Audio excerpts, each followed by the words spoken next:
Do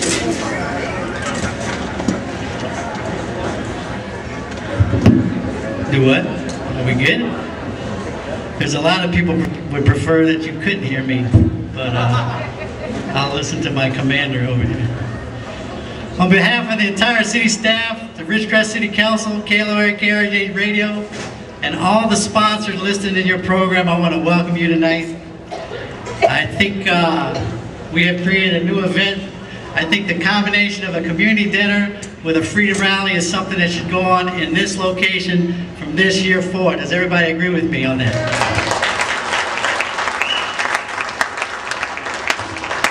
The only person that disagrees with that is Jim Ponick, our Parks and Rec Director, because they did so much work to get this together, but I think he'll come around because I think his evaluation is coming up next week. Is that correct, Harvey? This will be a great time to get him to commit to this event. I was supposed to be here, and then I was not supposed to be here.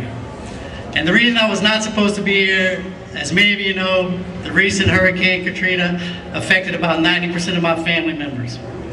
And the reason I got stuck in this spot is because I've been on call virtually every day since the night the storm hit. And I want to take this opportunity to thank everybody in this room for your calls, your emails, and your prayers. And I'm happy to say that my family is doing well as I stand up here tonight, and I thank you for that.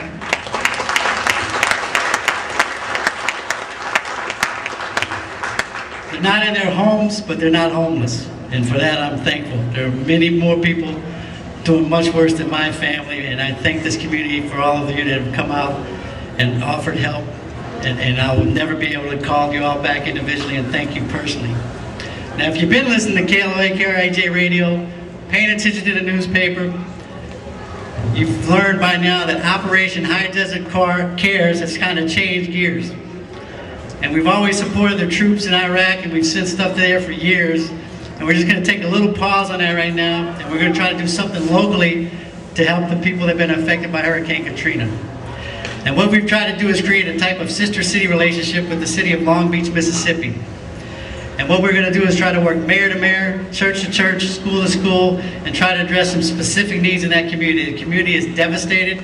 It's a community much similar in size to our community, and we are going to adopt that community because we want to see our dollars do the most work with the least administrative cost. In that spirit, I want to ask everybody in this room right now to do something that I have pledged to do at every meeting, and I hope you join me in this exercise. Every meeting you attend for the next until I tell you otherwise, I want you to ask everyone in the room to reach in their pocket and raise $1 bill above their head. At least $1 bill.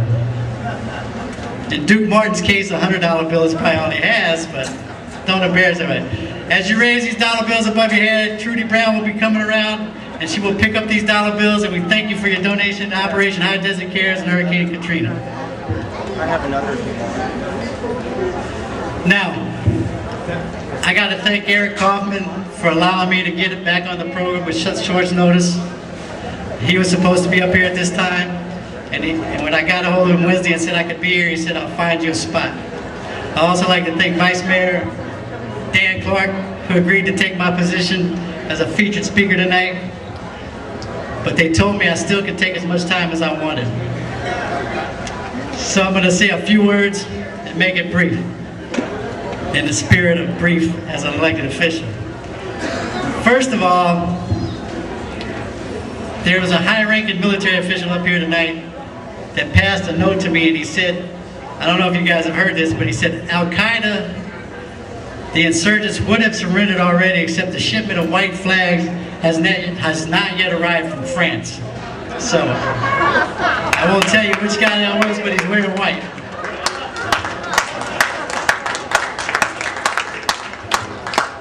Now, I was originally part of the first Freedom Rally, and that was a very emotional rally. And this rally came together, the first Freedom Rally, because of the events surrounding 9/11. And what was so special about that first event